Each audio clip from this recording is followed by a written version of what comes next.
My name is Clara Jensen, and the night my sister promised to break me, I knew she meant it. Sign the papers or I'll break you! Veronica screams, her voice ricocheting off the marble floor and the glass coffee table until it fills every corner of the living room. The chandelier above us trembles. My cheek still stings from the slap she gave me a moment ago, heat spreading under the skin in a slow, burning wave. I stumble back into the console table and knock over a framed photo of us at the lake. It lands face down with a crack. Two smiling girls in wet swimsuits disappear beneath the edge of the rug, and the sound feels like a door slamming on the last time we were ever on the same side. Veronica steps toward me, heels striking the hardwood like a countdown. She looks like one of her own real estate photos, crisp navy blazer hair in a tight knot, makeup perfect except for the lipstick she has shouted halfway off. Her eyes are bright and flat like polished stone. She grabs a folder from the table and shoves it into my chest. You are going to sign, she spits. Now. No excuses. No tears. You sign or I will make sure you have nothing left. The folder slides into my hands. Inside are the same documents she has pushed at me for weeks, the ones that would move the lake house, our parents' only real legacy, entirely into her name for convenience. Our address is printed in neat black type. My name is there too, but only as something to be erased. My fingers tremble. They start to reach for the pen on the table because that is what I have spent my whole life doing with Veronica, bending, smoothing, giving in. Instead, they brush against my phone, half buried under a stack of design magazines. The black screen reflects a warped version of my face, eyes wide and red. My thumb finds the side button. The screen wakes up with a cold little glow. One swipe, one tap. A tiny red dot appears at the top. Recording. My heart beats so hard I am sure she can see it moving under my sweater. If she notices the phone, this will get worse. If she does not, this might be the first thing I have done in years that is truly mine. She does not notice. Veronica is pacing now, the open folder in her hand, pages flapping like wings. You have no idea what that place is worth, she hisses. Almost $3 million. $3 million, Clara. Do you even understand that number? You sit on the porch sketching trees while I deal with lawyers and taxes and reality. Without me, you would drown. Her words slice in deeper than her nails did when she grabbed my arm earlier. I picture the lake house as it really is, the sagging dock, Dad's old chair, Mom's handwriting still on the recipe cards in the kitchen drawer.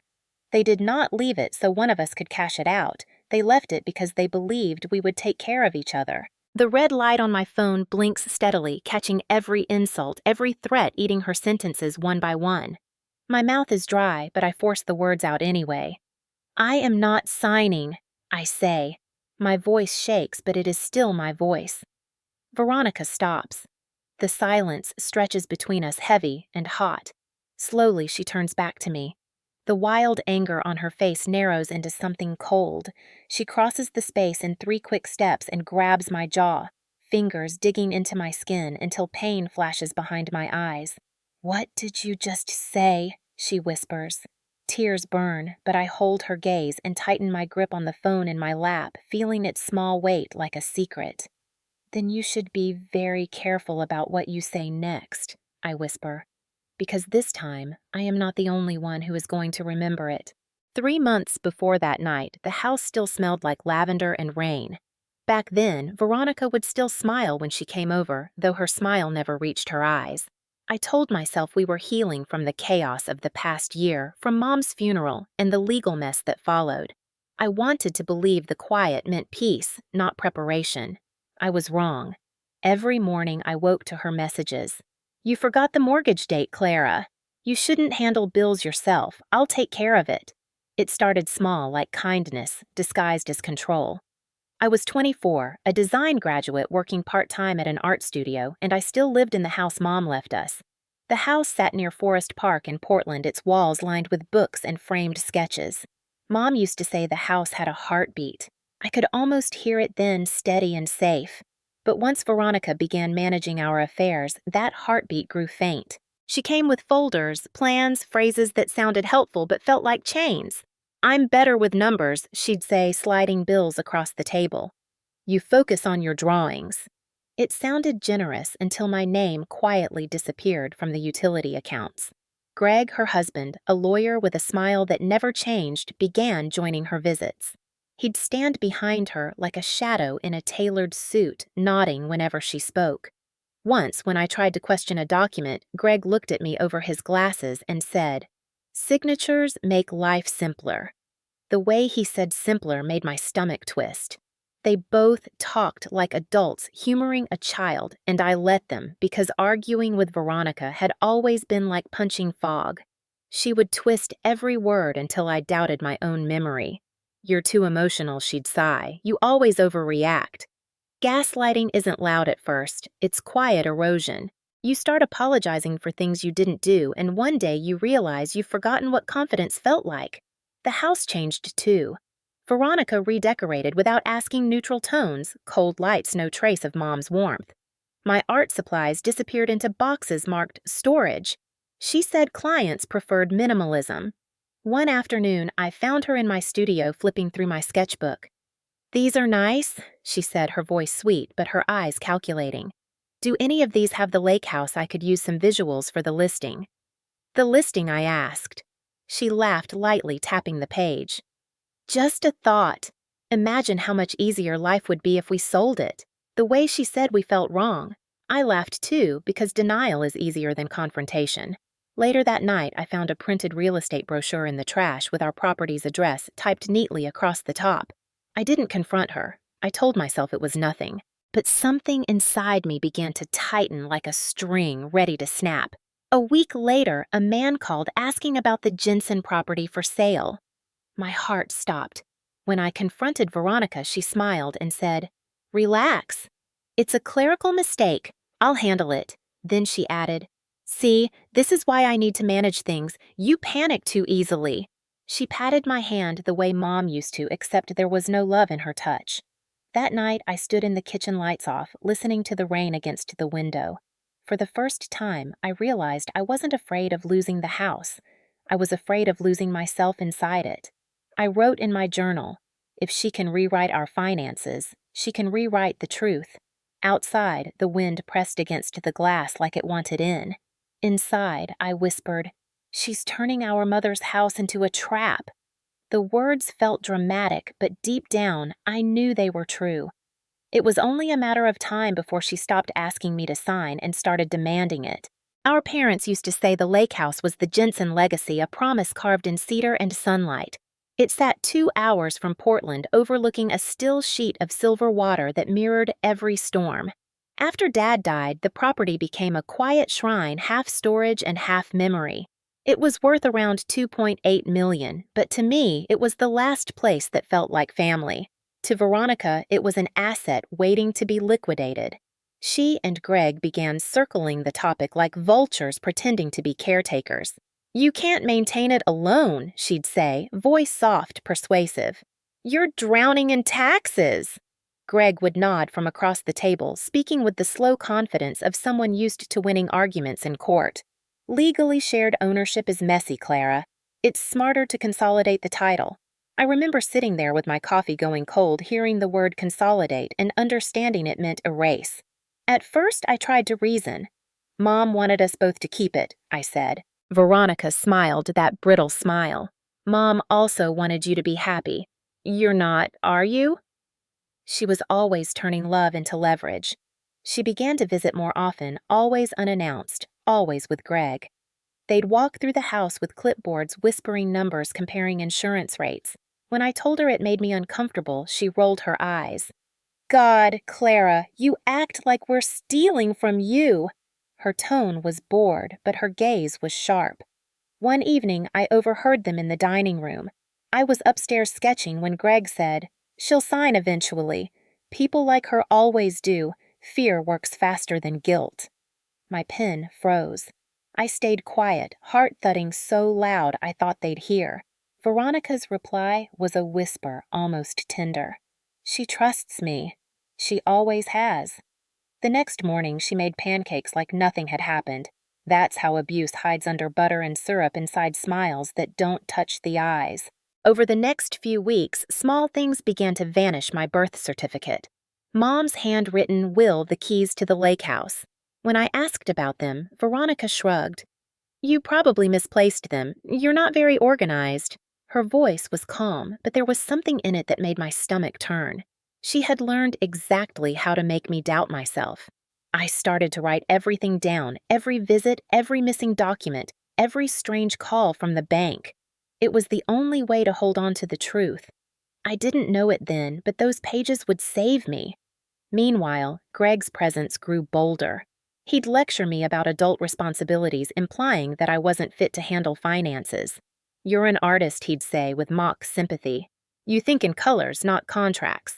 Veronica would laugh, and I'd feel myself shrinking in that small kitchen until I barely existed. They started hosting family dinners, inviting distant cousins and mutual friends. The dinners were performative laughter too loud, compliments too rehearsed. It was always about proving they were the responsible ones. When people praised Veronica for taking care of her little sister, she'd glance at me with a look that said, "See? Even they believe me." I'd force a smile and excuse myself early, locking my bedroom door once I got home. There were nights I could hear her voice in my head repeating, "You owe me. You can't survive without me." And for a while, I almost believed her. But every time I drove past the lake house, I remembered Mom's words the day she handed us the keys. Protect this place even from each other if you must. That line became my anchor. It reminded me that blood doesn't guarantee loyalty. It just makes the betrayal cut deeper. By mid-autumn, the manipulation stopped pretending to be love. Veronica no longer brought flowers or breakfast when she visited. She brought contracts. The soft tone vanished too. She'd place papers on the table and tap her manicured nails impatiently. "Just sign, Clara. It's for your own good," she'd say, like she was doing me a favor. Every conversation became a negotiation I hadn't agreed to. When I hesitated, she'd sigh theatrically and text Greg right in front of me. She's being difficult again. I started to dread the vibration of my phone. Each message from her felt like an order disguised as care. She began showing up at my work, always unannounced. One afternoon, she strode into the small art studio where I taught watercolor classes and waved at my students as if she owned the place. "Just dropping off lunch for my baby sister," she said cheerfully, but her eyes were already scanning the room, assessing, controlling. After she left, my boss pulled me aside. "Everything okay with your family?" he asked carefully. She seemed intense. I laughed it off, but my chest tightened. That night, I found one of my sketch portfolios missing from my studio. Veronica later admitted she borrowed it for her investor meeting. "You should be grateful," she told me. "Your art makes me look approachable." It was the first time I realized she didn't see me as a person anymore, just as decoration. When I confronted her about boundaries, she went cold. "You're paranoid, Clara. You always have been." Her tone was smooth, almost maternal, and that made it worse. I began to doubt my sanity. Gaslighting is like drowning in clear water. You can see the surface, but something invisible keeps pulling you down. Then came the day she destroyed my mother's letter. I had kept it framed in my bedroom for years, the last note Mom wrote before her surgery. "No matter what happens, you and your sister must take care of each other." Veronica found it while cleaning. She tore it in half and tossed it into the trash. "This guilt trip nonsense is holding you back," she said sharply. "Mom would have wanted you to grow up." I stood frozen, watching the inked words crumple. It felt like losing Mom all over again. When I tried to fish the letter out, she slapped my hand away and muttered, "You don't listen, do you?" The sting on my skin was less painful than the look in her eyes, pure disdain, no trace of love left. From that day, something hardened inside me. I stopped arguing and started observing. I learned her patterns, how she'd raise her voice before saying something cruel, how Greg would glance at his watch whenever he lied. They thought they were wearing me down, but they were teaching me exactly how to fight them. I began backing up my emails, scanning documents, taking photos of every page she shoved under my nose. I hid copies in cloud storage, labeling them as art references. Every night I'd read old messages where she called me useless, then whisper into the dark, "Not anymore." The final straw came when she tried to force me into signing a new financial agreement. She cornered me in the kitchen, her perfume sharp and suffocating. Mom left that place to both of us. I said quietly. Veronica leaned closer, her voice a hiss. Mom left me to fix your mistakes. Don't make me regret it. Then she smiled slow and chilling.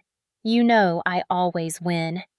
That night, I stared at my reflection and said out loud, not this time. I didn't have a plan yet, only a pulse of defiance in my chest.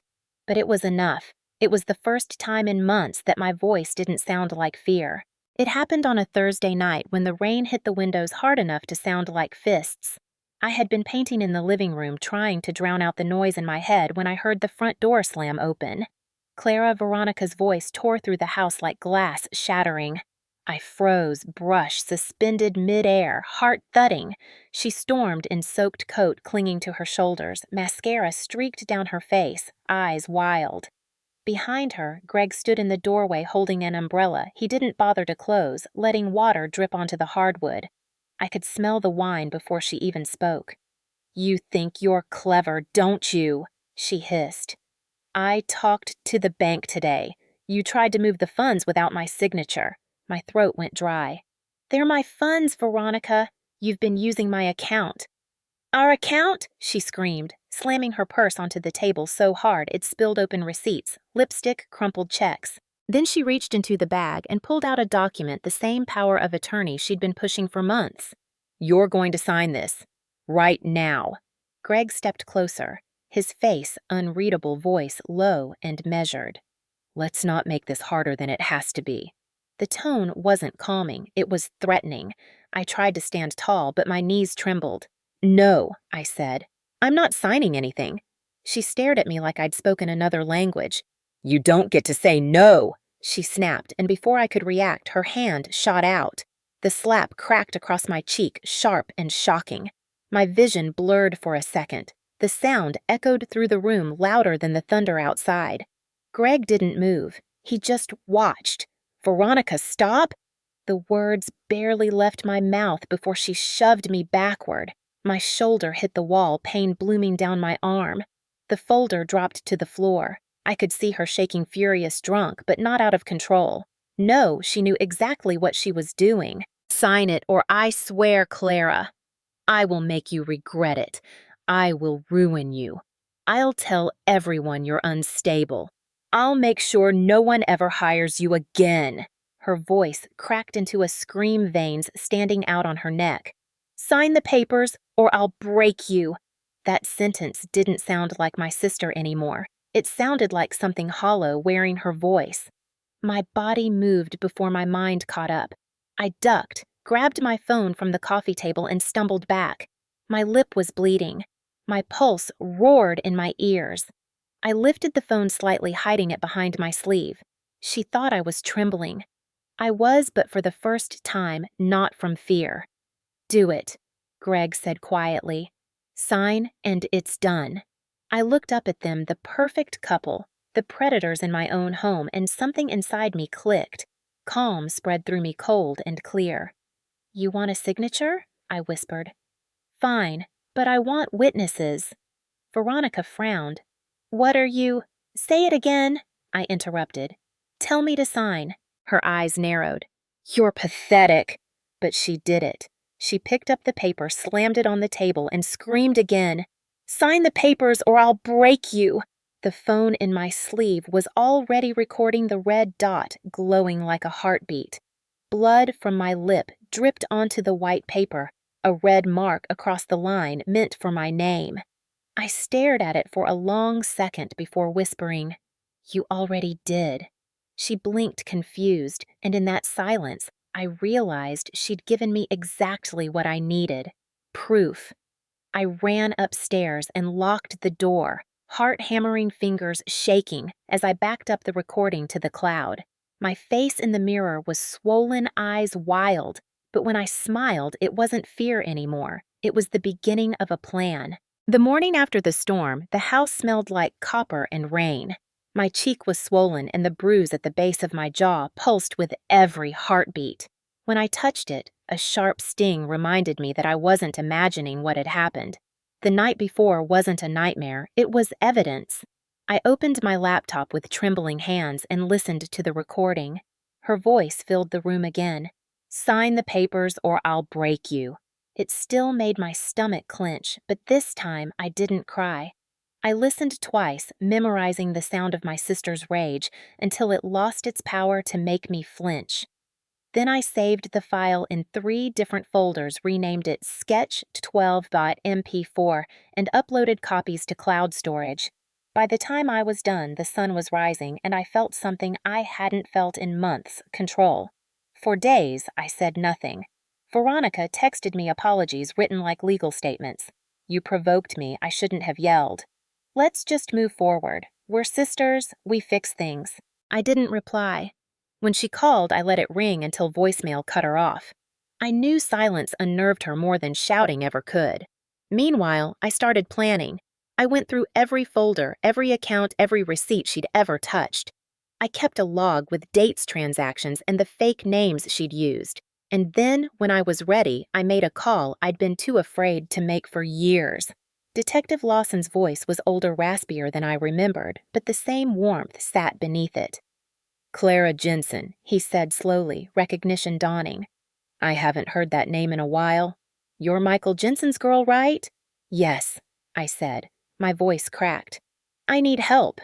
He didn't ask for details right away. He listened the way my father used to, patient and steady.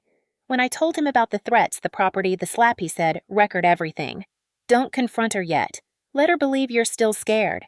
That's when people like her get sloppy. That night, I set up my phone in the living room behind a row of books. A small hole between the spines gave the camera a perfect view of the table. I left the room light dim, just enough to catch her expression. Then, I waited. Veronica arrived the next evening like a storm pretending to be sunshine. Clara, we need to talk, she said sweetly, setting her designer bag down. Greg and I just want peace. I stayed quiet, just like Lawson told me. She circled the room, pretending to admire the decor she'd chosen, the sterile gray she loved so much. You've been so distant lately, she continued. People are starting to ask questions. You don't want rumors, do you? I shook my head. No. She smiled, satisfied. Good, then let's put this behind us. She sat crossed her legs and started talking to Greg on speakerphone, unaware that every word was being recorded. Once she signs, we'll sell it and move to San Diego, she said, tone casual. She's too naive to fight. Greg laughed. Make her believe it's her idea. I sat still, nails digging into my palm until I felt the skin break. The sound of their laughter filled the room like poison. When she left, I walked straight to the bookshelf, stopped the recording, and watched the footage. The video was perfect, her voice, her smirk, Greg's confession echoing through the speaker. I uploaded it all to a secure folder and emailed copies to Detective Lawson. My body was trembling, but not from fear this time. It was adrenaline, the kind that comes when you realize you're not prey anymore. Before bed, I whispered to myself, You wanted witnesses, Veronica. Now you've got the whole world. It was a Friday afternoon when I decided to end it. The sky was heavy with low clouds, the kind that made everything look like a memory. I hadn't spoken to Veronica in days, but she texted that morning. We're coming by to finalize the paperwork. Don't make this harder than it has to be. I stared at the message for a long time.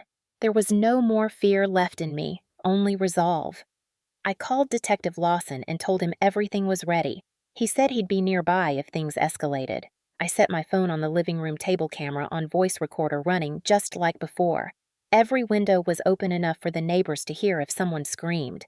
I wanted witnesses. I wanted the world to see who she really was. At 3:14 p.m., the doorbell rang. Veronica walked in first, calm, confident, wearing cream slacks and a soft beige coat, her professional armor. Greg followed, expression unreadable, a leather folder tucked under his arm. Clara, Veronica said pleasantly, as if we hadn't fought, as if she hadn't slapped me bloody. Let's get this over with, okay? Sure, I said, sitting down at the table. The camera's tiny light blinked red. I made no attempt to hide it. Everything's right there. I gestured toward the folder. Greg opened it and slid the same papers toward me, his pen gleaming in his hand. All we need is your signature, he said evenly. This will simplify things for everyone. I glanced at the page but didn't touch it. Do you ever get tired of lying? Veronica's smile faltered. Excuse me, you've been manipulating me for months. Stealing. Threatening. I kept my tone calm, steady, each word slicing through the air. And you thought I wouldn't notice. Greg shifted in his seat. Clara, this isn't productive. Don't interrupt me, I snapped. The sound of my voice surprised even me. Veronica's expression twisted. You're being dramatic again. Always the victim. She stood and leaned across the table, her perfume heavy, her voice sharp. You're not stable enough to manage this property. Everyone knows it. You should thank me for keeping you out of trouble. I met her eyes. You mean keeping me quiet? For a moment, something dark flickered behind her polished exterior. Then she slammed her palm on the table so hard the coffee cup rattled. Enough, sign it! She lunged forward, grabbing my wrist. Pain shot up my arm. Greg stood quickly, but didn't move to stop her. He just watched cold and distant. I turned my head slightly toward the phone. Say it again, I said quietly. Say it so we're clear. Veronica sneered, not realizing she was giving me exactly what I wanted. Sign the papers or I'll... She stopped herself, breathing hard. You'll... What I asked softly. Her jaw tightened. Don't test me. Too late, I whispered, and with one motion I hit send. The files, videos, audio, bank statements left my phone and uploaded directly to Detective Lawson and my lawyer, Ruth Myers.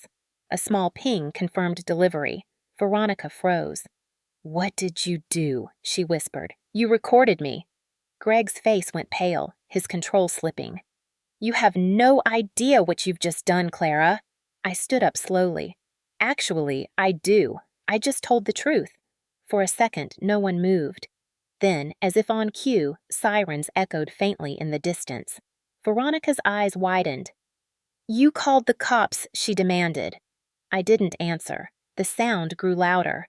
Red and blue lights began to flash through the windows, reflecting off the glass table. Greg tried to grab the phone, but I snatched it away and stepped back. You should leave, I said quietly. They'll want to talk to you separately. The knock on the door was sharp and final. Veronica's breath hitched, and for the first time I saw fear. Not anger, not arrogance, just fear. I whispered, This is what you wanted, right? Everything in your name. And when she turned toward me speechless, I pressed record one last time. The red light blinked, capturing her face as the door opened and the officer stepped in. The next 24 hours moved like scenes from someone else's life. The police separated us in the driveway. Rain fell in thin slanted lines dripping down Veronica's face and washing streaks of mascara onto her collar. Greg tried to look composed, but his jaw clenched when the officers asked for his ID. Detective Lawson arrived a few minutes later, coat collar turned up, his eyes steady on me. You did good, kid, he said quietly, guiding me toward his car. Now, let's make sure they can't twist this. I nodded. My voice caught somewhere between relief and exhaustion. The house behind me looked smaller than it ever had, its golden porch light flickering over the shattered piece we used to pretend was family. Inside, the officers moved with quiet precision, taking photos of the broken cup, the paper scattered on the floor, the faint red mark on my wrist where Veronica had grabbed me. I could hear her voice outside, rising in disbelief. She's lying. She's been unstable for years. Ask anyone. Greg's lawyer tone cracked when the sergeant mentioned the recordings. You can't just take private? Actually, she can. Lawson interrupted, his voice calm but firm. Oregon is a one-party consent state. Your client forgot to read the fine print. Greg's mouth snapped shut. Veronica's scream of frustration cut through the sound of the rain. I sat in the back seat of Lawson's car, watching as the people who had ruled my life for years finally lost control of their own.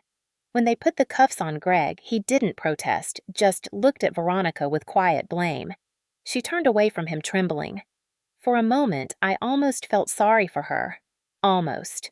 By morning, the video had already leaked. Someone in the precinct had shared it with a local reporter, and by noon, the headline read, Prominent Realtor Accused of Assault and Property Fraud. Video evidence surfaces. The footage was short, just 20 seconds of her screaming, Sign the papers, or I'll break you, followed by my quiet, You already did. It went viral within hours. The comments section flooded with outrage, sympathy, disbelief. People recognized her face from billboards. Clients pulled contracts. The agency suspended her indefinitely. Greg's law firm released a single line: "We are conducting an internal investigation." Translation: he was finished. I didn't post anything. I didn't answer calls from journalists. I just watched the chaos from the quiet of my kitchen, a cup of black coffee cooling in my hands. The house was silent except for the ticking of the clock, and for the first time that silence didn't feel dangerous, it felt earned. But even victory has a hangover. Every time I closed my eyes, I saw her face in that moment before the police came, the split second when she realized she wasn't in control anymore. It wasn't triumph I felt, then it was grief. I had lost a sister long before the law took her away. This was just the burial. Detective Lawson called that evening. "They're holding her overnight," he said. "Greg's talking already. Seems your sister's been moving money out of joint accounts for months." "I know," I whispered. "I have records." "Good," he said. "The DA's building a strong case. You did everything right." I thanked him, though the words felt hollow. After we hung up, I walked through the house, touching the walls, the furniture, the places where her presence still lingered like a stain. In the living room, I stopped by the table where everything had happened. My phone sat there still open on the recording app. I stared at the little red icon for a long time before pressing stop. The silence that followed was absolute. No screaming, no threats, just me. The weight in my chest lifted slow but certain. Outside, the rain finally stopped, and the first clean light of morning spilled across the floor like forgiveness I wasn't sure I wanted yet. 6 months later, the courthouse smelled of old wood and disinfectant, like every secret that had ever been told there still lingered in the air. The trial of State versus Veronica Jensen drew more attention than anyone expected. Reporters crowded the steps each morning, snapping photos of Veronica in her tailored gray suit and dark sunglasses, her hair pulled back so tightly it looked like armor. She still carried herself like she could talk her way out of anything. Greg walked beside her only on the first day, then stopped coming altogether. By the second week, he had accepted a plea deal: obstruction of justice forgery and accessory to assault. Disbarred, his silence was the first honest thing he'd ever offered. I sat behind the prosecution table, not as the frightened sister I used to be, but as the complainant, the plaintiff, the woman who had stopped being their victim. My attorney, Ruth Myers, was everything Veronica despised in a woman calm, commanding late 50s and unimpressed by theatrics. She'd been a prosecutor for 20 years before going private. "You don't need to perform," she told me before I testified. "You just need to tell the truth. The evidence already screams loud enough." When they called me to the stand, I thought my legs would betray me. The courtroom lights were bright, sterile, almost cruel. But then I looked at the jury, 12 strangers watching quietly, and found courage in their stillness. Ruth began gently. "Miss Jensen, can you describe your relationship with the defendant prior to the incident?" My throat tightened, but my voice came steady. "She was my sister. She raised me after our parents died. I loved her. I just didn't realize she loved control more than she loved family." The prosecutor played the video clip. Veronica's voice filled the room again. "Sign the papers or I'll break you." The words echoed off the paneled walls like a curse that couldn't be buried. Some jurors flinched. Others stared at her with a mixture of pity and disgust. Veronica sat motionless, her face pale but expressionless. When Ruth asked if I recognized the voice, I said, "Every syllable." Greg's deposition followed. His voice, stripped of arrogance, explained everything: the fake contracts, the account transfers, the strategy to make me look unstable. Veronica thought fear was control, he admitted. She didn't expect Clara to fight back. When cross-examined, Veronica finally cracked. "I never meant to hurt her." She insisted, her voice trembling. "Families argue. She overreacted." The prosecutor asked, "By overreact, do you mean recording the moment you assaulted her?" Veronica blinked, searching for an answer that wouldn't condemn her further. There wasn't one. The courtroom was silent except for the faint hum of the fluorescent lights. I glanced toward Detective Lawson sitting in the back row. He gave me a small nod, the same steady look he'd given my father years ago, back when right and wrong still felt simple. The verdict came after 4 days of deliberation. Guilty on all counts: assault, coercion, and attempted fraud. 2 years in state prison. When the judge read the sentence, Veronica didn't cry. She just looked at me, her expression hollow, as if trying to find the sister she once controlled and realizing she no longer existed. I didn't look away. Outside, reporters shouted questions, cameras flashing like lightning. "Do you feel justice was served?" one asked. I paused, choosing my words carefully. Justice isn't about revenge. It's about freedom. And today, I'm finally free. The quote made the evening news, but what they didn't show was what happened next. The quiet moment when I stood alone on the courthouse steps, closed my eyes, and exhaled. It wasn't victory I felt. It was peace. The kind that comes after a storm has finally named every broken thing it destroyed. The day after the sentencing, I drove to the cemetery where my mother rested. The air smelled of wet grass and autumn decay. The sky was washed in pale blue, fragile and clear, like the world had finally stopped holding its breath. I carried a bouquet of white lilies, the kind she loved, and a single envelope folded neatly in my jacket pocket. I knelt beside her grave and brushed the leaves away from her name. For a long time, I didn't speak. There was nothing to say that didn't feel too small. Finally, I whispered, "It's over, Mom. She's gone." The words hung in the stillness, strange and unfamiliar, as if they belonged to someone else. "You used to say we were all each other had, but sometimes love isn't enough to save someone who doesn't want to be saved." My voice cracked. I placed the letter on the stone, a copy of the court's final judgment. State versus Veronica Jensen guilty. I wanted her to see that justice in the end wasn't loud. It was quiet, steady, and real. When I left the cemetery, I drove straight to the lake house. The long road wound through the pine trees like a memory refusing to fade. The air smelled of resin and rain-soaked earth. When I stepped inside, everything was exactly as Mom left it. The lace curtains, the cedar table, the faint scent of lemon polish. It was like the house had been waiting for me to come back. I walked through each room, slowly touching the furniture, the photo frames, the walls. Every mark told a story. Every scratch was proof of living. For the first time, I didn't feel haunted by the past. I felt protected by it. That night, I sat by the lake with a sketchbook on my lap and began to draw. Not Veronica. Not the trial. Just the water, endless and forgiving. I drew until the moon rose and my hands stopped trembling. I didn't realize how much silence could heal until that moment. In the weeks that followed, I began rebuilding my life, one small, deliberate act at a time. I reopened my art classes at a community center downtown. Students came, some old, some new, and soon the studio filled with laughter with the smell of turpentine and hope. One afternoon, an older woman approached me after class, her voice trembling. "You're Clara Jensen, aren't you? The one from the news?" I hesitated but nodded. She took my hand gently. "My daughter's going through something similar. Watching your story gave her courage." I squeezed her hand back, realizing the ripple effect of survival. That night, I launched something I had been planning quietly, the Proof Project. It was an art initiative for survivors of emotional and physical abuse, helping them document their stories through painting and photography. "You can't heal what you hide," I wrote on the project's homepage. Within a week, messages poured in. Strangers from across the country sent stories, drawings, photos of their bruises fading into color. Each message carried pain, but also defiance. And somehow that collective defiance became beautiful. When the local paper covered the first Proof Project exhibit, they asked me what inspired it. I thought of the red recording light of the trembling in my hands the night I pressed record.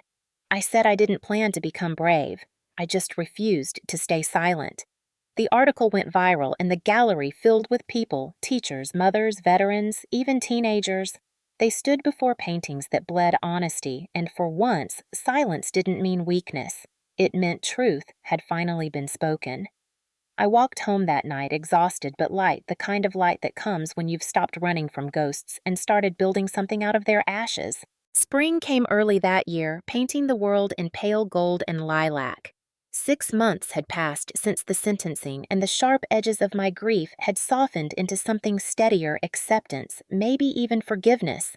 Not for what Veronica had done, but for the weight I'd carried because of her. One morning, I received a letter postmarked from the Women's Correctional Facility. The handwriting was unmistakable, precise, slanted, and familiar enough to make my stomach twist. I set the envelope on the table and stared at it for a long time before opening it. Inside was a single page. Clara, I don't expect forgiveness. I just want you to know that I've been watching the news and I saw the proof project. You always were the brave one. I was wrong about strength. It isn't control, it's courage. I hope you're free now. I never was. Veronica, I didn't cry. I just sat there, the paper trembling slightly in my hands, reading those words again and again until they lost their shape. Then I folded the letter carefully and placed it in the same box where I kept Mom's old recipes and family photos. Not to forget, but to let it rest. That afternoon, I drove back to the lake. The air was warm, the water still. I had invited a few of my students for a plein air painting session, something Mom would have loved. We spread our easels along the dock, the wood sun-bleached and soft under our feet. Is this where it all happened? One of them asked gently. Yes, I said, but it's also where everything began again. They painted quietly while I sat back, sketchbook in my lap. Across the lake, the sun caught on the surface and scattered like broken glass, dazzling and calm at once. For the first time, I didn't see the house as a battlefield. I saw it as a story that had finally found its ending. Later that evening, I met Detective Lawson and Ruth Myers for dinner at a small diner off the highway. They had become like family in the strangest way, two people who had walked through the fire with me and refused to let me burn. Lawson sipped his coffee, smiling. You know, I've worked 30 years on cases like yours. Most people never make it out clean. You did. I didn't, I said softly. I just stopped hiding the mess. He nodded thoughtfully. That's what clean really means. Ruth raised her glass. To survival. To truth, I added, clinking mine gently against hers. Before leaving, Lawson handed me a sealed envelope. The DA wanted you to have this. It's the final restitution notice. The funds from the property sale are back in your name. When I got home that night, I opened the document and saw the number $2.8 million. But it wasn't the money that made me cry. It was the name beside it, owner, Clara Jensen. For the first time, it felt like I'd inherited more than property. I'd inherited peace. A week later, I used a portion of that money to expand the Proof Project into a national nonprofit. We partnered with local shelters and therapists, creating programs for women who wanted to rebuild, not just survive. The first workshop we hosted was at the same community center where I had once taught watercolors. Standing in front of the audience, I took a deep breath. If you're here, I began, it means someone tried to silence you. Maybe they used fear or guilt or love. But here's the thing. Silence doesn't keep you safe. It keeps you small. And the world needs you loud. When I finished, the room erupted in quiet applause, soft, genuine, like the beginning of something larger than all of us. I looked out over the crowd and thought about how far that red recording light had carried me. It had started as fear. Now it was legacy. And as I walked home under the blooming cherry trees, their petals falling like pale confetti across the street, I realized the story wasn't about what Veronica took from me. It was about what she accidentally gave back: my voice, my freedom, my fight. A year after the verdict, the lake house looked different, not because I'd changed it, but because it had changed me. The garden bloomed again, wild and forgiving tulips pressing through the earth like second chances. The dock had been repaired, the roof replaced, the rooms repainted in soft hues of cream and blue. But I kept one thing untouched, the small crack in the kitchen tile where Veronica once dropped Mom's teacup. Some scars deserve to stay. They remind you that peace was earned, not given. That morning, I hosted a gathering for the first time in years. Students from the Proof Project arrived early, carrying canvases and baked goods. Ruth brought wine, Lawson brought flowers, and the air smelled like pine and laughter. No one mentioned trials, bruises, or headlines. It was just people sharing stories under the wide-open sky. After dinner, as dusk settled over the lake, someone suggested we light paper lanterns. We wrote wishes and memories on each one before setting them afloat. When it was my turn, I hesitated. Then I took a pen and wrote 4 simple words: I forgive you, Veronica. The wind was gentle, carrying the flame across the dark water. I watched until the lantern became a pinprick of gold, floating farther and farther away until it disappeared completely. My chest felt light, like the air had made room for something new. Later that night, when everyone left, I sat on the porch steps with a cup of tea. The lake shimmered under the moon, calm and endless. Somewhere beyond those trees, my sister was counting days in a concrete cell. I didn't hate her anymore. Hatred had too many chains. Forgiveness had wings. I picked up my sketchbook and began to draw the lanterns. But this time, I didn't draw them as symbols of loss. They were lights of release. Each one drifted upward, not away. The next morning, I received a call from the correctional facility. The warden informed me that Veronica had been transferred to a rehabilitation program for early release consideration. She listed you as her emergency contact, he said carefully. Would you like to remain on file? For a moment, silence stretched between us. I thought about the girl she used to be, the one who braided my hair, who sneaked cookies into my lunchbox, who cried at Dad's funeral but never let anyone see. That version of her had died long before the courtroom. Still, part of me wanted to believe she could find redemption too. Yes, I said finally. Keep my name there, just don't tell her where I live. He chuckled softly. Understood. After the call, I went for a walk around the property. The air smelled of morning dew and cedar. Birds darted across the water, and the reflection of the sky rippled like liquid glass. Every step felt lighter. Every breath carried a truth I'd spent years learning. Healing isn't the absence of pain. It's the decision to stop letting pain define you. By the time I returned to the porch, sunlight spilled through the trees, warming the wood beneath my feet. I opened my phone, scrolled to the first recording, and pressed play one last time. Sign the papers or I'll break you. The words still stung, but they no longer ruled me. I listened to the whole thing, then pressed delete. The file vanished. My hands didn't shake. That evening, as the sun sank behind the lake, I sat with a journal and wrote the closing lines of my story. This house survived the storm. So did I. Justice wasn't revenge, it was release. And family. Family isn't blood. It's the people who hold you when the world tries to break you. When I closed the notebook, I looked toward the horizon where the last light touched the water. Somewhere out there, Veronica might be looking at the same sky. Maybe she'd finally learned what I had. Control is brittle, but truth endures. The wind shifted, carrying the scent of pine and home. I smiled, faintly whispered, "It's done," and for the first time in years, meant it. The lake was quiet again, but not empty. It was alive, like me.